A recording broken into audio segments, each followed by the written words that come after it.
తప్పిది చాలా తప్పమ్మా. మీరు ఇంత చిన్న చిన్న పిల్లలకు బైబుల్ గీబుల్ నేర్పించు తప్పది, చాలా తప్పు.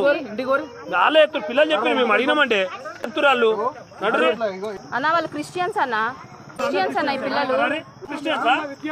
ఏంది మీరు ఈ చిన్న పిల్లలకి, ఇంత చిన్న పిల్లలకి అమ్మ మీరు ఎక్కించేది బ్రెయిన్లకి చెప్పారు కదా పిలవండి అన్న పోలీసు వాళ్ళని. ఇప్పుడు అన్న అన్నాడు అన్న, ఇప్పుడు నా ఒక మాట పట్టుకుంటారు మరి, అన్న మాట పట్టుకోండి, పిలుస్తాను పిలవండి పిలవండి. రేపటి కాదు ఇప్పుడే పిలవండి, ఇప్పుడే సరే వీడియో తీసుకోండి అన్న. నేనేం తప్పుగా మాట్లాడితే అర్థమైందా? కూడా ఇల్లీగల్ పనులు చిన్న పిల్లలకు బైబుల్ నేర్పించాలి కాకుండా బైబుల్ నేర్పించేది. అవునా? అవునన్నా. ఏం నేర్పిమంటావు చెప్పన్నా? ఏం నేర్పించేది? చెప్పన్నా, నువ్వు చెప్పుతాను. నేను చెప్తాను, మస్తు చెప్తాను. మీరు నాకు ఏం చెప్పాలి అర్థమైందా? నువ్వు చెప్పు. నేను మాస్టర్ చెప్పు. సరే ఇప్పుడు మీరు పోలీసులను తీసుకొచ్చేదాకా నేను నిన్నే ఉంటాను, పిలుచుకొని రండి.